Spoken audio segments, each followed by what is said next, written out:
isang pindot, pwede kang makasakit. May mga mensaheng nagbabalik. May mga mata na nakamasid. May galit na hindi na kayang itago.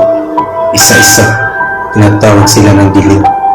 At wala nang ligtas sa kanyang pagbabalik. Dahil sa mundong ito, ang bawat kasalanan may kabayaran. At ang multo ng kahapon, handang maningil.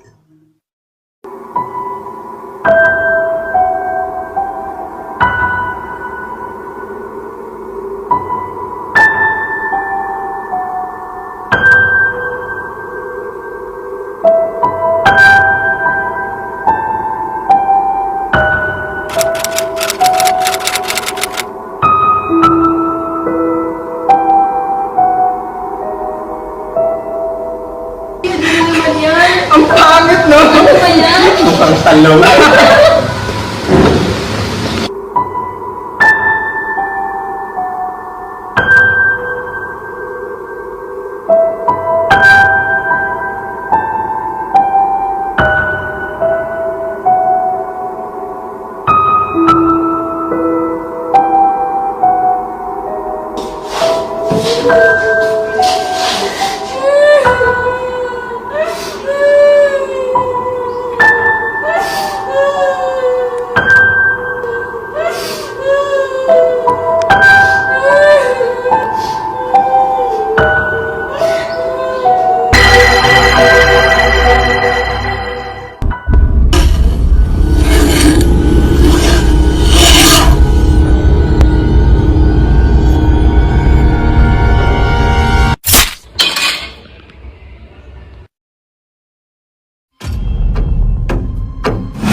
Hindi ba talaga kayo nag-worry sa nangyari sa kanya? Eh, baka tayo talaga yung may dahilan eh.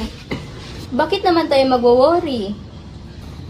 Halata namang di natin yun kasalanan eh. Tsaka malay nyo, may iba siyang problema kaya ginawa niya yun. Tsaka desisyon niya yun. Tama, at saka hindi naman sapat na dahilan yun para mapakamatay siya. Pero baka tayo talaga yung dahilan. Hayaan nyo na yun. Sadyang maarte lang talaga yung babaeng yun. At saka, deserve niya yun. Wait, punta muna ako sa CR, guys. Sige, antayin nyo na lang namin sa room.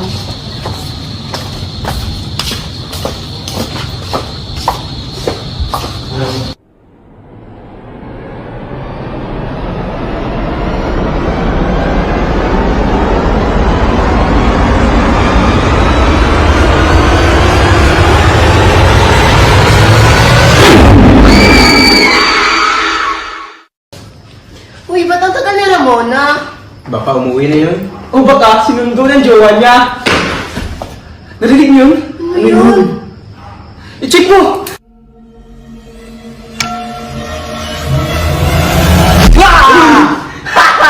Tinakot na naman kami.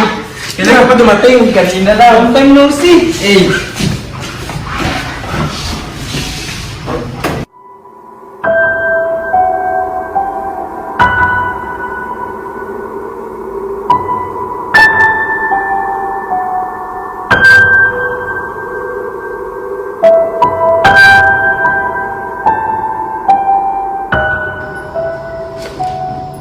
Alam, anong oras na? Kailangan ko siguro umuwi.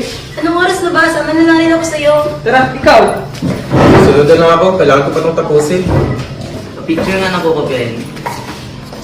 Muna na kami ah. Kasabay na siguro ako sa kanila. Sigurado ka ba sasama ka sa kanila? Oo, mag-ingat ka dito. Mag-ingat rin kayo. Ay, salamat. Natapos na rin.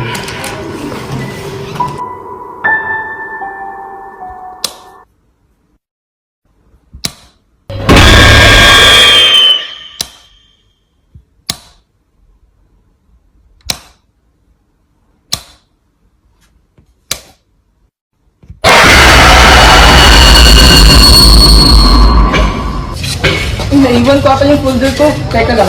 Kasi, Unan na lang kami. Sige, sige.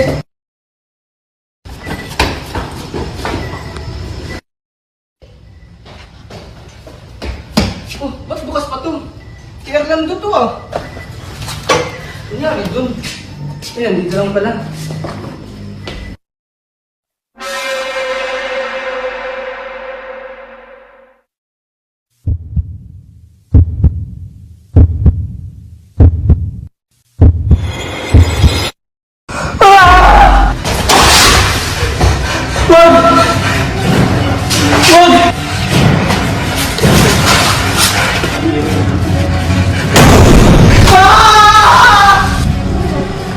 Mauna ka na doon, hintayin ka na lang muna dito si Ernesto. Sige, sige. Mabilis lang naman siguro.